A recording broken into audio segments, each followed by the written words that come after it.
So we're doing an unboxing of the Literary Witches Oracle. It's a 70 card deck and guidebook. I found it in a bookstore actually. Really drawn to the box, the art.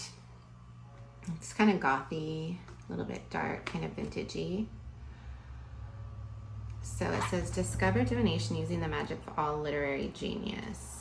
Unearth the wisdom of the witchiest women in literary history and let their brilliance illuminate your path.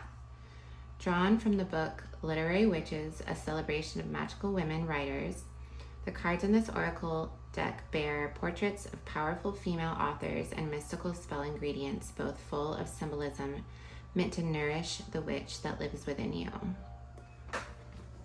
So right away when you open it up, there's a really pretty background. It kind of reminds me of a vintagey, like an old wallpaper. So pretty. The guidebook's nice and thin. I played with this earlier and just to kind of get familiar with it. And right away the first card that came out was the praying mantis. And I had just hung out with the praying mantis. It kind of like was hanging out with me in front of my house while I was painting something. So that was kind of cool. A beautiful ribbon here. Pull the deck out. So right away, I love the picture, or I love the back of the deck. It's very beautiful. And I love too, this deck is super slippery, which if you know, you know. A lot of new decks can be extra sticky. This is like beautiful. It's so slippery. It's perfect size for my hands at least. It's not too big. When they're too big, it's really hard to shuffle. So we're gonna just pull a couple cards.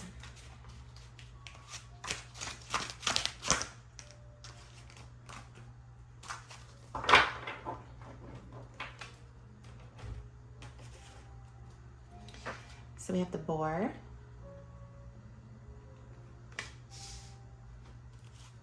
the cat,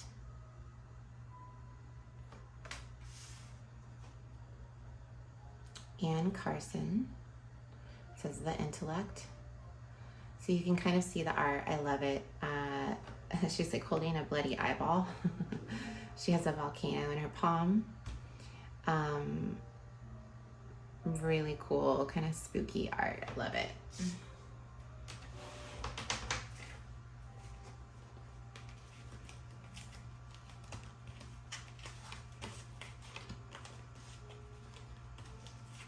Just kind of page through here, look.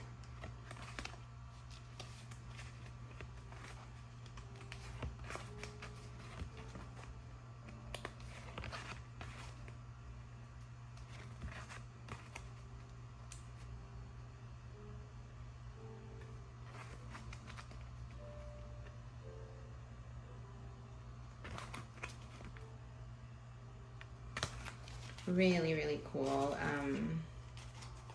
art, in my opinion. Just really beautiful. So we'll look them up. When you open the book, it gives you a little info, reading the cards, the Literary Witches Oracle. And then it gives you some, you know, reading layouts. And some options that you could use. And then we get to the witches. Each page has two cards on each page, and they are in color, which I love. So pretty. And they're kind of simplistic, which I honestly am loving. It gives you information about the witch, the author, and then it just really has like three, I don't know if you can see, but it just has like three words, like three main words. So let's see. Anne Carson is right here, who I've never heard of, and I'm probably going to learn a lot from having this deck. I mean, I know some of the women in here, like Annie Esnin and Sylvia Plath. A lot of them I don't know, so I'm going to be learning a lot. I'm going to have to look all of them up and read some of their stuff. It says Anne Carson. You get my readers on, sorry. It says intellectual growth, delights of the mind, and plagues of the mind. So see, just like 3 kind of words, sentences to give you an overview, and then it gives you some information. Anne Carson, a prolific writer of poems, essays, and various literary hybrids, works with themes of lost family members, love and lust, religion, and intellectual tradition.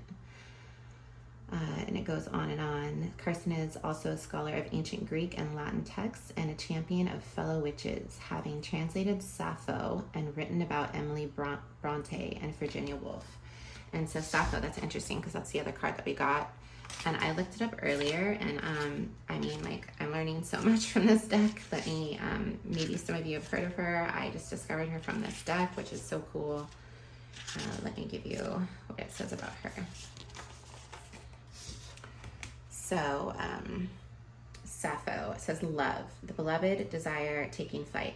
Before Plato and Homer, there was Sappho, 630 to 570 BCE, literary star of ancient Greece, and the first female homoerotic poet. Plato called her the 10th muse, and her reputation has survived to this day. However, her sung and lyre-accompanied poetry of bittersweet love between women has been lost to time, fire, and religious disapproval. Only a few fragments remain.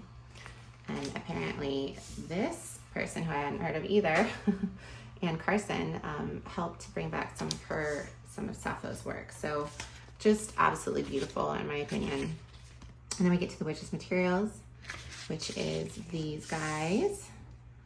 So we have the cat here, right here. You can see it's really simple. Just 3 words, or 3 sentences rather, phrases.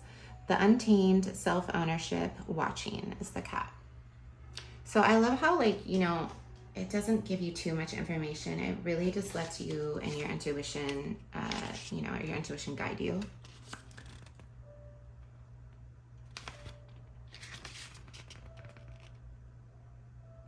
So super beautiful deck. Absolutely love this. I'm so glad I found it. Really, really nice feel to the cards as well, and informative. I'll be learning things while I use this deck. So that is Literary Witches Oracle. Thank you for watching, and have a good night.